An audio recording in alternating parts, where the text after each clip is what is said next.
हे एभ्रिवान, के छ तपाईहरूको हालचाली। आज हामी आइसकेका छौँ बैतडीको कपिलेश्वरीको पहाडमा।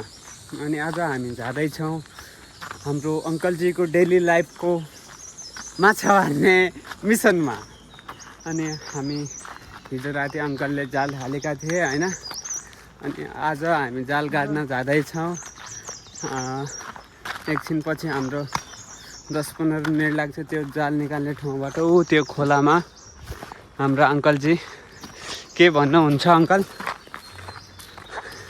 लजालु अङ्कल एकदमै पहाडतिर के गर्छन्, आफ्नो डेली लाइफ युज गर्ने, छुट्टीको समयमा फिसिङ गर्ने अनि एकदमै रमाइलो गर्मीको बेला उतै नदीमा नुहाउने यस्तै कार्यक्रम गर्थे होइन।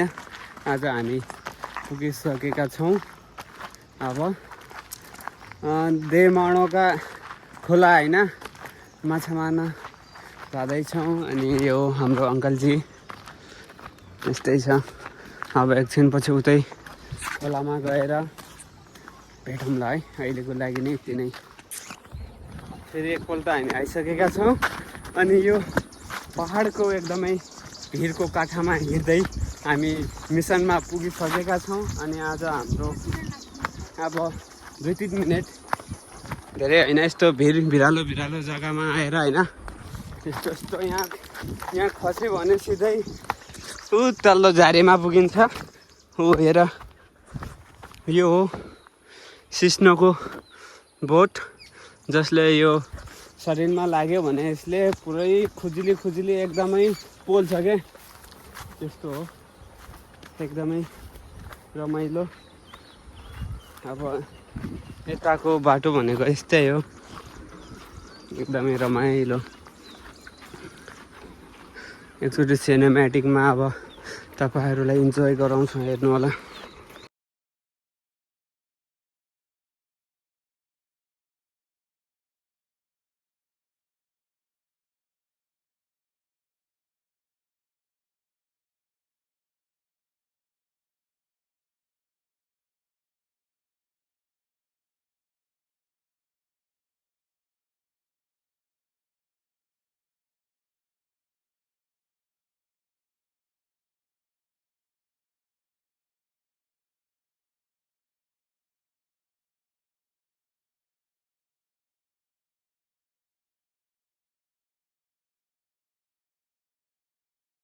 सिनेमेटिक पछि हामी एकपल्ट फेरि जोडिसकेका छौँ।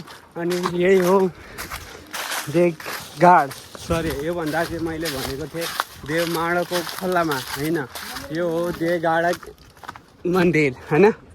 यो मन्दिरमा आइसकेका छौँ। अब हामी त्यो यो खोलामा जानेछौँ। त्यसपछि हामी उता फिसिङ गरिराखन्।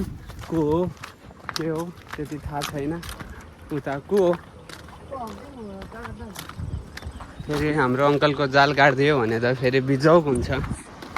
अब उतै हामी स्विमिङ पनि गर्नेछौँ, फ्री स्विमिङ, एकदमै कोल्ड वाटर, एकदमै चिसो पानीमा हामी पुगिसक्यौँ खोलामा एकदमै।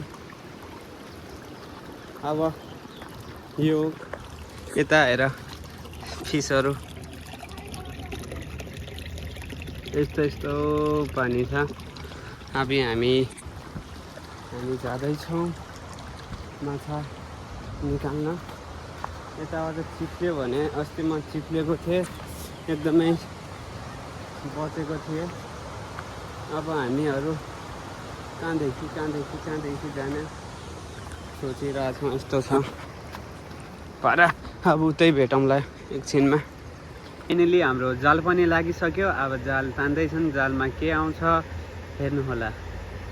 5 मिनटपछि जाल पनि लागिसक्यो, 1 फिस आइसक्यो। अब उतै गएर हामी देखाउनेछौँ। हे गाइज, एकदमै फ्रेस फिस, एकदमै चिसो, एकदमै 150 ग्राम, एकदमै राम्रो।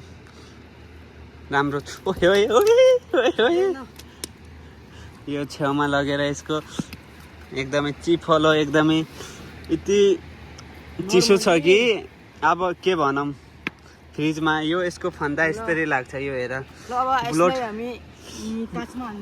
काँचमा हाल्नेछौँ यसमा जुराबहरू पनि छन् किनकि फिसिङ गर्दाखेरि यस्तो चिप्लो चिप्लो ढुङ्गाहरू हुन्छन् फिसलिन्छ अब सेकेन्ड जाल टोटल 18वटा जाल हालेका छौँ 18वटामा कति निकल्छन् फर्स्ट जालमा फर्स्ट फिसिङ कम्प्लिट भइसकेको छ अब हामी दोस्रो जालमा देखाउने छौँ यसरी पुरा देखाउन त मिल्दैन छोटो छोटो क्लिप बनाएर हजुरहरूलाई प्रस्तुत गर्नेछौँ कतिवटा जाल खेर जान्छ कतिवटामा फस्छ भनेर हामी फर्स्ट सेकेन्ड थर्ड अनि फोर्थ पछि हाम्रो 5औँ जालमा फेरि बढिसकेको छ फिस उताबाट अब ल्याउँदैछन् हाम्रो अङ्कल जी उताबाट अब ल्याएपछि हेरौँला कति ठुलो रहेछ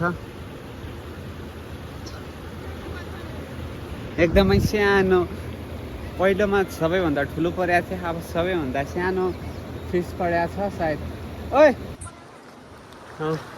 अब गर्ने के गाइज यस्तै छ होइन एकदमै 7औँ जालमा फेरि एक मासु परेको जस्तो छ भनेर खबर आएको छ आउँदैछ उता जाल एउटा माछा आएको छ हेरौँ त्यसलाई अझैसम्म 2टा माछा परेको छ एउटा मासु सानो भएर खिचिदिए अनि यो 7औँ जालमा सेकेन्ड फिस अब यसलाई हामी ल्याउनेछौँ किनारमा हेर्नेछौँ कति ठुलो रहेछ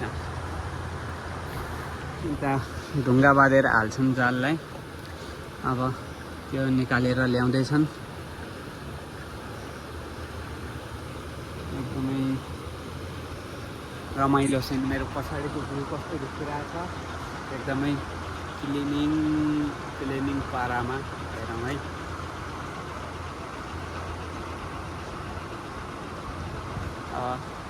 आउँदैछन् उताबाट एकदमै हेर यस्तो हो कि यो ढुङ्गो यस्तो चिफलो यो झऱ्यो भने थुत्नु या हात त भाँचिन्छ किनकि योबाट ढुङ्गा छ कतै लाग्नलाई पनि छैन यो फिस छ एकदमै 50 ग्रामको छ यो पनि आधी घन्टा पहिला परेको वाला हो यस्तो छ यसको हालत यसको टाउकोमा यो फन्दा बाँधिन्छ अरू अगाडि पछाडि बाँध्यो भने यो पर्दैन यसको टाउकोमा बाँध्यो भने फेरि यो फिस पर्छ अब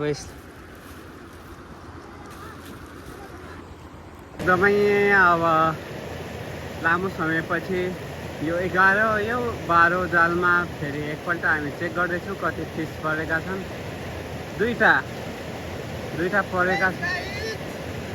परेका छन् हेर्न सक्नुहुन्छ अब यसलाई हामी निकाल्नेछौँ ढुङ्गाबाट हेर्नुहोस्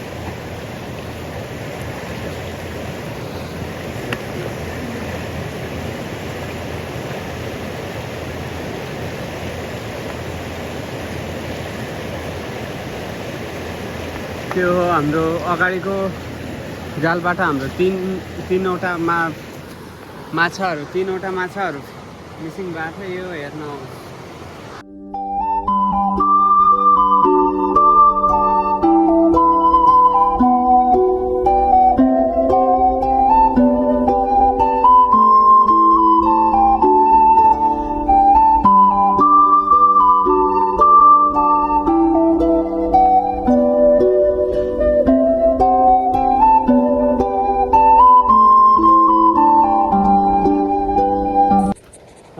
हामी माछा निकालेर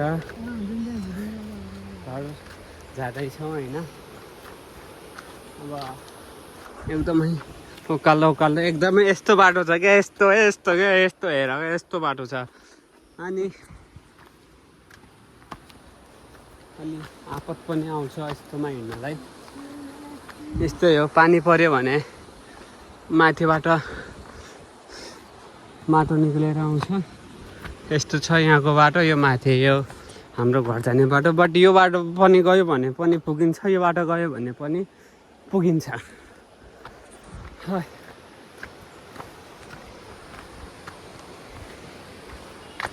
एकदमै एकदमै राम्रो दृश्य पहाडको।